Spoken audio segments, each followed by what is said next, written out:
കുര്യാക്കോസും വലിയ വിജയത്തിന് ശേഷം ഇവിടെ നേതാവ് കൂടിയായ അവരുടെ സ്വന്തം കുഞ്ഞുഞ്ഞിനെ കാണാൻ ഇപ്പോൾ പുതുപ്പള്ളി പള്ളി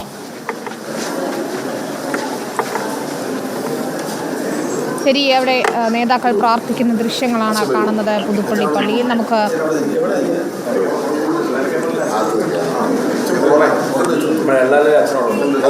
വടകരയിലെ വലിയ വിജയത്തിന് ശേഷമാണ് ഉമ്മൻചാണ്ടിയുടെ കല്ലറയിൽ പ്രാർത്ഥിക്കുന്നതിന് വേണ്ടി ഷാഫി പറമ്പിലും ചാണ്ടി ഉമ്മനും PC വിശ്വനാഥും ഉൾപ്പെടെയുള്ള നേതാക്കൾ എത്തിയിരിക്കുന്നത്. ഡീൻ കുര്യാക്കോസ് ഇന്ന് രാവിലെ അവിടെ ഉമ്മൻചാണ്ടിയുടെ കല്ലറയിലെത്തി പ്രാർത്ഥിച്ചിരുന്നു.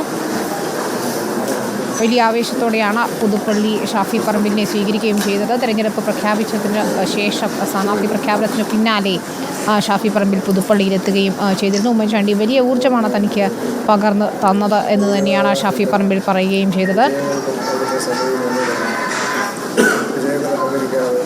രാവിലെ ചെണ്ടവാദ്യത്തോടെയായിരുന്നു ഡീൻ കുര്യാക്കോസിനെ വരവേറ്റത്. അവിടെ ഇപ്പോൾ പ്രാർത്ഥന നടക്കുകയാണ് പുതുപ്പള്ളി പള്ളിയിൽ.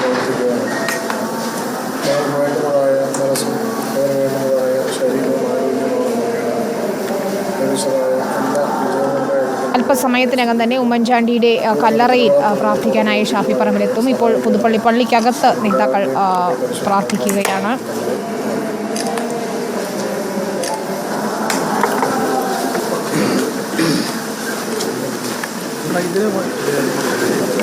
ഇനി ഉമ്മൻചാണ്ടിയുടെ കല്ലറയിലേക്കാണ് ഷാഫി പറമ്പിൽ പോകുന്നത്.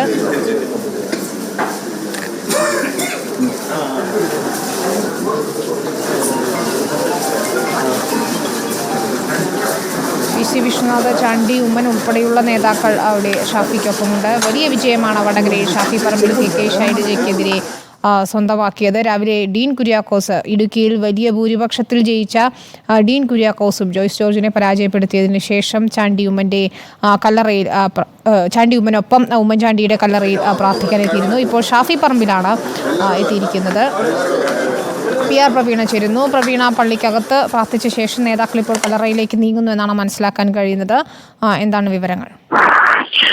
ഉമ്മൻചാണ്ടിക്കൊപ്പം എപ്പോഴും യൂത്ത് കോൺഗ്രസ് നേതാക്കളായിരുന്നു ഷാഫി പറമ്പിലും അതുപോലെ തന്നെ ഡീൻ കുര്യാക്കോസും. ഉമ്മൻചാണ്ടിയുടെ മരണശേഷം അവരുടെ ജീവിതത്തിൽ ഏറ്റവും ആദ്യമുണ്ടായ ഒന്ന് ഈ തെരഞ്ഞെടുപ്പിൽ മത്സരിക്കുക എന്നുള്ളതായിരുന്നു.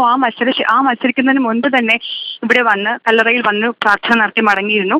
അതിനുശേഷം നേടിയ വലിയ വിജയത്തിന് ശേഷം അവർ ആദ്യം എത്തുന്നതും പുതുപ്പള്ളിയിലെ ഉമ്മൻചാണ്ടിയുടെ കല്ലറയ്ക്ക് മുന്നിലാണ്. പള്ളിക്കുള്ളിലെ പ്രാർത്ഥന കഴിഞ്ഞ ശേഷം ഇപ്പോൾ കല്ലറയിലേക്ക് വരികയാണ്. കോട്ടയത്തെ മുതിർന്ന നേതാക്കൾ അടക്കമുള്ളവരും യൂത്ത് കോൺഗ്രസ് പോഷക സംഘടനാ നേതാക്കൾ അടക്കമുള്ളവരും ഇരുവരുടെയും കൂടെ ഉണ്ടായിരുന്നു. ആദ്യം എത്തിയത് ഡീൻ കുര്യാക്കോസ് ആണ്. പ്രാർത്ഥന കഴിഞ്ഞ് അദ്ദേഹം പ്രതികരിച്ചു മടങ്ങി. തന്റെ വിജയത്തിൽ ആദ്യ 2 തവണ മത്സരിക്കുമ്പോഴും തനിക്ക് സ്ഥാനാർത്ഥിത്വം കിട്ടുന്നതിലടക്കം വലിയ പങ്ക് വഹിച്ച ആളാണ് ഉമ്മൻചാണ്ടി എന്നും ജനകീയനായ ഒരാളിനെ എങ്ങനെ മാതൃകയാക്കണം എന്നതിന്റെ ഉദാഹരണമാണ് ഉമ്മൻചാണ്ടി എന്നും ഡീൻ കുര്യാക്കോസ് പറഞ്ഞു. അതിന് തൊട്ട് പിന്നാലെയാണ് ഇപ്പോൾ ഷാഫി പറമ്പിലെത്തുന്നത്. ഷാഫി പറമ്പിലിനെ സംബന്ധിച്ചിടത്തോളം അദ്ദേഹത്തിന്റെ നേതാവ് ആരാണെന്ന് ഇപ്പോഴും ചോദിച്ചാൽ അദ്ദേഹം പറയുന്ന മറുപടി ഉമ്മൻചാണ്ടി എന്നുള്ളതാണ്. അത്തരത്തിലുള്ള ആ ഒരു ആത്മബന്ധം ഇപ്പോഴും പുലർന്നത് കൂടി കൊണ്ടാണ് വിജയത്തിന് തൊട്ട് പിന്നാലെ തന്നെ മണ്ഡലത്തിലോ സ്വന്തം പാലക്കാട് ഷാഫി ഇപ്പോൾ അവിടെ കൂടിയ ആളുകളോട് തന്നെ അഭിനന്ദിക്കാൻ എത്തിയവരോട് സംസാരിക്കുകയാണെന്നാണ് മനസ്സിലാക്കുന്നത്. ഞങ്ങൾക്ക് സ്ത്രീകൾക്കും എല്ലാ കുട്ടികൾക്കും എല്ലാവർക്കും സമത്വമായിട്ട് ഞങ്ങളുടെ പ്രാർത്ഥന ഒത്തിരി ഉണ്ട്. ഞങ്ങളുടെ സാറിനും ഉണ്ടായിരുന്നു. എല്ലാ കാര്യങ്ങളും മുന്നോട്ട് ഇവിടെ ഉമ്മൻചാണ്ടി സാർ നിന്ന പോലെ ഞങ്ങളെ സ്നേഹിക്കണം.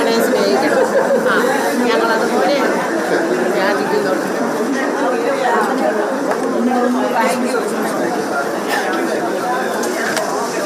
സ്ത്രീകൾ ഉൾപ്പെടെയുള്ളവർ ഷാഫി പറമ്പിലിനെ അഭിനന്ദിക്കുന്നതാണ് കാണുന്നത്. ഉമ്മൻചാണ്ടിയെ പോലെ ഒരു നേതാവായി മാറണം എന്നാണ് അവിടെ പുതുപ്പള്ളിയിലെ വോട്ടർമാർ ഷാഫി പറമ്പിലിനോട് പറയുകയും ചെയ്യുന്നത്.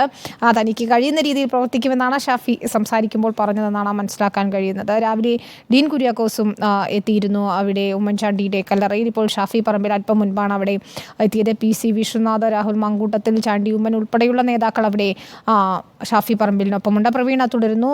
പ്രവീണ, കല്ലറയിലേക്ക് നീങ്ങുന്നു നേതാക്കൾ എന്നാണ് മനസ്സിലാക്കാൻ കഴിയുന്നത്. എത്ര സമയം ഷാഫി പറമ്പിൽ അവിടെ ചെലവഴിക്കും? ഷാഫി പറമ്പിലിന്റെ വൈകാരികമായ ഒരു ബന്ധം കൂടി ഉമ്മൻചാണ്ടിയോടുണ്ട്. അദ്ദേഹത്തിന്റെ എല്ലാ നിലനിൽപ്പ്, അതായത് യൂത്ത് കോൺഗ്രസ് സംസ്ഥാന അധ്യക്ഷ പദവി, KSU അധ്യക്ഷ പദവി, അതുപോലെ തന്നെ യൂത്ത് കോൺഗ്രസ് അധ്യക്ഷ പദവി, ഇതിലേക്ക് എത്തുന്നതിന് തൊട്ട് മുമ്പ് തന്നെ ഉമ്മൻചാണ്ടി എന്ന് പറഞ്ഞ വ്യക്തിയായിരുന്നു ഷാഫിക്ക് പ്രചോദനമായതും ആ രംഗത്തേക്കുള്ള കടന്നുവരവിന് കാരണമായതും. അതടക്കം കാര്യങ്ങളുള്ളത് കൊണ്ട് തന്നെയാണ്. ഇപ്പൊ നമുക്കറിയാം അദ്ദേഹത്തിന്റെ കൂടെയുള്ള നേതാക്കളെ നോക്കിയാൽ P.K. വിശ്വനാഥ്, ഉമ്മൻചാണ്ടിക്കൊപ്പം നിന്നിരുന്ന നേതാവ് P.K. വിശ്വനാഥ്, അതുപോലെ തന്നെ രാഹുൽ മാട്ടപ്പുറത്തിലടക്കം അങ്ങനെ യുവ നേതാക്കളുടെ ഒരു വലിയ നിര തന്നെ, മുതിർന്ന നേതാക്കൾക്കൊപ്പം യുവ നേതാക്കളുടെ വലിയൊരു നിര തന്നെയാണ് ഇപ്പോൾ ഇവരെ അനുഗമിക്കുന്നതും. എന്തായാലും കല്ലറയിലെത്തി പ്രാർത്ഥിച്ച ശേഷം കുറച്ചു നേരം പുതുപ്പള്ളി പള്ളിയിൽ തന്നെ തുടരും. അതിനുശേഷമാകും പോവുക. കാരണം പാലക്കാട് സ്വന്തം മണ്ഡലത്തിലേക്ക് പോലും പോകാതെയാണ് വിജയത്തിന് ശേഷം ഷാഫി ഇങ്ങോട്ടേക്ക് എത്തിയത് എന്നുള്ളതും കൂടിയുണ്ട്. അത് ഉമ്മൻചാണ്ടിയോടുള്ള വൈകാരിക ബന്ധം കൂടിയാണ് കാണിക്കുന്നത്. എന്തായാലും ആദ്യം എത്തിയത് ഡീൻ കുര്യാക്കോസാണ്. തൊട്ട് പിന്നാലെയാണ് അല്പം മുൻപ് ഷാഫിയും എത്തിയത്. എന്തായാലും ഷാഫിയെയും പുതുപ്പള്ളിക്കാർ അതേ രീതിക്ക് തന്നെ സ്വീകരിച്ചു എന്നുള്ളതാണ്. പടക്കം പൊട്ടിച്ചും അതുപോലെ തന്നെ ഇവിടുത്തെ ജനങ്ങൾക്കും ഒക്കെ ഷാഫിയെയും അതേ. ശരി, ഷാഫി പറമ്പിൽ ഉമ്മൻചാണ്ടിയുടെ കല്ലറയിലേക്ക് എത്തുമ്പോൾ നമുക്ക് തിരിച്ചെത്താം. പത്മജ വേണം.